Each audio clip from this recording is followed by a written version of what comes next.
प्राथमिक स्कूलों में हिंदी को लागू करने का आदेश राज्य सरकार ने वापस ले लिया, लेकिन अभी भी इस मसले को लेकर बहस छिड़ी हुई है। भाषा विवाद को लेकर एक बार फिर से मनसे प्रमुख राज ठाकरे ने प्रतिक्रिया दी है। उन्होंने कहा कि एक बार अगर मराठी भाषा खत्म हो गई तो सब कुछ खत्म हो जाएगा।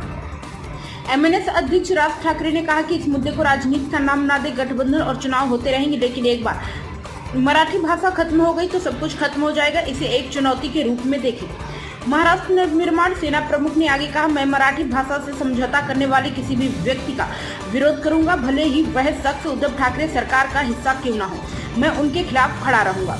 उन्होंने भाषा को लेकर अपनी बात रखते हुए ये भी कहा कि हिंदी व्यापक रूप से बोली जाती है, लेकिन यह अन्य राज्यों पर थोपी जाने वाली राष्ट्रीय भाषा नहीं है। इसे प्राचीन भाषा मराठी से ऊपर रखने का प्रयास बर्दाश्त नहीं किया जाएगा। उन्होंने कहा कि लोग 150 से 200 साल पुरानी हिंदी भाषा को उस मराठी से बेहतर दिखाने की कोशिश कर रहे हैं जिसका इतिहास 300 साल से भी ज्यादा पुराना है। यह अस्वीकार्य है और मैं यह होने नहीं दूंगा।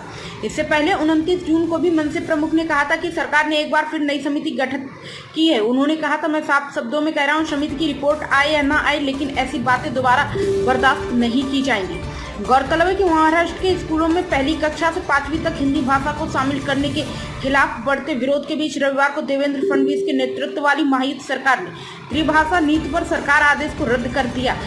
गठबंधन और चुनाव होते रहेंगे।